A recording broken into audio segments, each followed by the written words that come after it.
লালু লিখেছেন শরৎচন্দ্র চট্টোপাধ্যায়।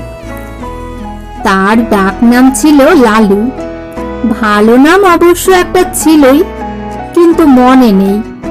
জানো বোধহয় হিন্দিতে লাল শব্দটার অর্থ হচ্ছে প্রিয়। এ নাম কে তারে দিয়েছিল জানি নে, কিন্তু মানুষের সঙ্গে নামের এমন সঙ্গতি কদাচিৎ মেলে। সে ছিল সকলের প্রিয়। স্কুল ছেড়ে আমরা গিয়ে কলেজে ভর্তি হলাম। লালু বললে সে ব্যবসা করবে। মায়ের কাছে 10 টাকা চেয়ে নিয়ে সে ঠিকাদারি শুরু করে দিলে। আমরা বললাম, লালু তোমার পুঁজি তো 10 টাকা। সে হেসে বললে, আর কত চাই, এই তো ঢের। সবাই তাকে ভালোবাসতো। তার কাজ জুটে গেল। তারপরে কলেজের পথে প্রায়ই দেখতে পেতাম লালু ছাতি মাথায় জন কয়েক কুলি মজুর নিয়ে রাস্তার ছোটখাটো মেরামতির কাজে লেগেছে। আমাদের দেখে হেসে তামাশা করে বলতো, যা যা দৌড়ো, পার্সেন্টেজের খাতায় এখনই ঢেড়া পড়ে যাবে। আরো ছোটকালে যখন আমরা বাংলা স্কুলে পড়তাম, তখন সে ছিল সকলের মিস্ত্রি। তার বইয়ের থলির মধ্যে সর্বদাই মজুদ থাকতো একটা হামানদিস্তার ডাঁটি, একটা নরুন, একটা ভাঙা ছুরি, ফুটো করবার একটা পুরনো তুরপুনের ফলা, একটা ঘোড়ার নাল। কি জানি কোথা থেকে সে এসব সংগ্রহ করেছিল, কিন্তু এ দিয়ে পারত না সে, এমন কাজ নেই। স্কুল শুদ্ধ সকলের ভাঙা ছাতি সারানো, স্লেটের ফ্রেম আটা, খেলতে গিয়ে ছিঁড়ে গেলে তখনই জামা কাপড় সেলাই করে দেওয়া, এমন কত কি। কোনো কাজে কখনো না বলতো না, আর করতো চমৎকার। একবার ছট পরবের দিনে কয়েক পয়সার রঙিন কাগজ আর শোলা কিনে কি একটা নতুন তৈরি করে সে গঙ্গার ঘাটে বসে প্রায় 2.5 টাকার খেলনা বিক্রি করে ফেললে। তার থেকে আমাদের পেট ভরে চিনে বাদাম ভাজা খাইয়ে দিলে। বছরের পরে বছর যায়, সকলে বড় হয়ে উঠলাম। জিমন্যাস্টিকের আখড়ায় লালুর সমকক্ষ কেউ ছিল না। তার গায়ে জোর ছিল যেমন অসাধারণ, সাহস ছিল তেমনি অপরিসীম। ভয় কারে কয় সে বোধ করি জানতো না। সকলের ডাকেই সে প্রস্তুত, সবার বিপদেই সে সকলের আগে এসে উপস্থিত। কেবল তার একটা মারাত্মক দোষ ছিল, কাউকে ভয় দেখাবার সুযোগ পেলে সে কিছুতেই নিজেকে সামলাতে পারত না। এতে ছেলে বুড়ো গুরুজন সবাই তার কাছে সমান। আমরা কেউ ভেবে পেতাম না ভয় দেখাবার এমন সব অদ্ভুত ফন্দি তার মাথায় এক নিমেষে কোথা থেকে আসে। দু একটা ঘটনা বলি। পাড়ার মনোহর চাটুর্যের বাড়ি কালী পুজো। দুপুর রাতে বলির ক্ষণ বয়ে যায়, কিন্তু কামার অনুপস্থিত। লোক ছুটলো ধরে আনতে, কিন্তু গিয়ে দেখে সে পেটের ব্যথায় অচেতন। ফিরে এসে সংবাদ দিতে সবাই মাথায় হাত দিয়ে বসলো। উপায়? এত রাত্রে ঘাতক মিলবে কোথায়? দেবীর পুজো পণ্ড হয়ে যায় যে। কে একজন বললে, পাঁঠা কাটতে পারে লালু, এমন অনেক সে কেটেছে। লোক দৌড়লো তার কাছে। লালু ঘুম ভেঙে উঠে বসলো, বললে, না না, কি গো, দেবীর পুজোয় ব্যাঘাত ঘটলে সর্বনাশ হবে যে। লালু বললে, হয় হোক গে, ছোটবেলায় ও কাজ করেছি, কিন্তু এখন আর করব না। যারা ডাকতে এসেছিল তারা মাথা কুটতে লাগলো। আর 10-15 মিনিট মাত্র সময়, তারপরে সব নষ্ট, সব শেষ। তখন মহাকালীর কোপে কেউ বাঁচবে না। লালুর বাবা এসে আদেশ দিলেন যেতে। বললেন, ওরা নিরুপায় হয়ে এসেছেন, না গেলে অন্যায় হবে, তুমি যাও। সে আদেশ অমান্য করবার সাধ্য লালুর নেই। লালুকে দেখে চাটুর্যে মশাইয়ের ভাবনা ঘুচল। সময় নেই, তাড়াতাড়ি পাঁঠা উৎসর্গিত হয়ে কপালে সিঁদুর, গলায় জবার মালা পরে হাঁড়ি কাঠে পড়ল। বাড়ি শুদ্ধ সকলের মা মা রবের প্রচন্ড চিৎকারে নিরুপায় নিরীহ জীবের শেষ আর্তকণ্ঠ কোথায় ডুবে গেল। লালুর হাতের খড়গ নিমেষে ঊর্ধ্বথিত হয়েই সজোরে নামল। তারপরে বলির ছিন্ন কণ্ঠ থেকে রক্তের ফোয়ারা কালো মাটি রাঙা করে দিল।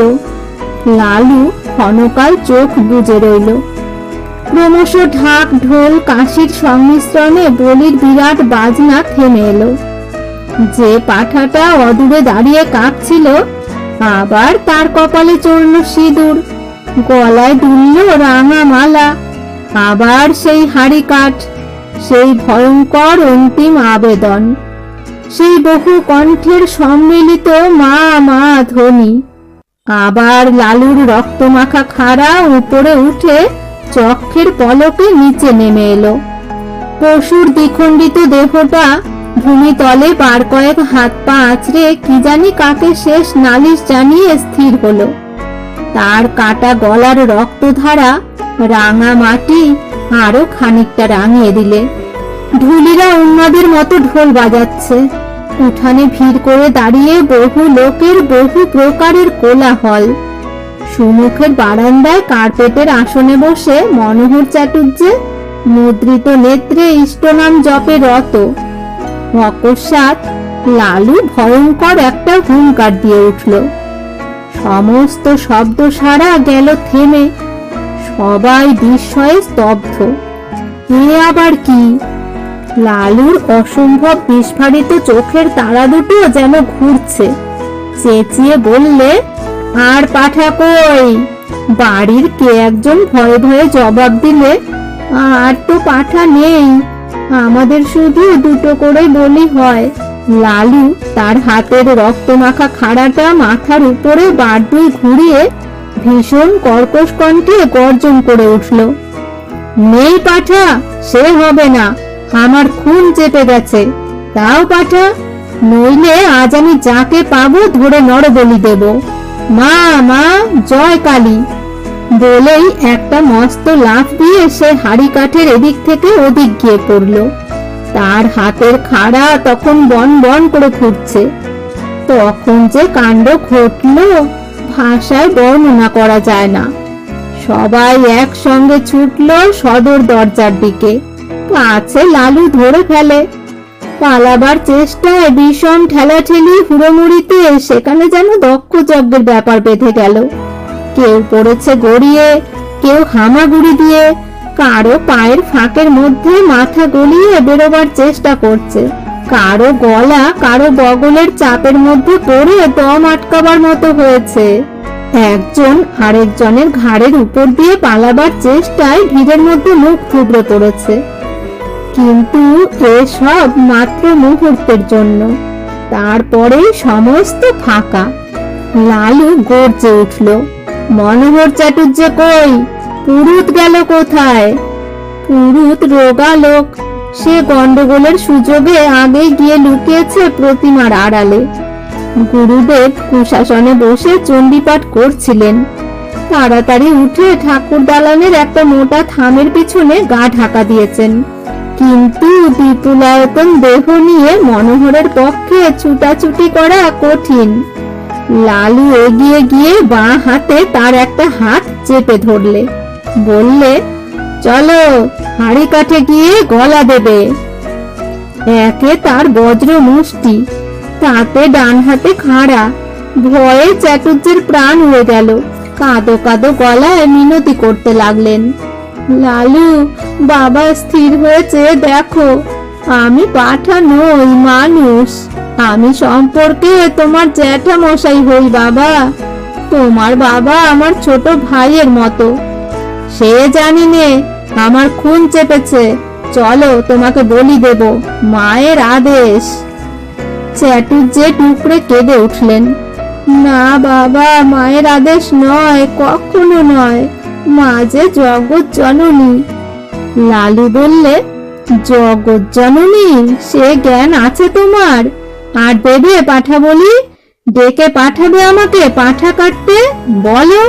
চ্যাটুজ্জে কাঁদতে কাঁদতে বললেন, কোনোদিন নয় বাবা, আর কোনোদিন নয়।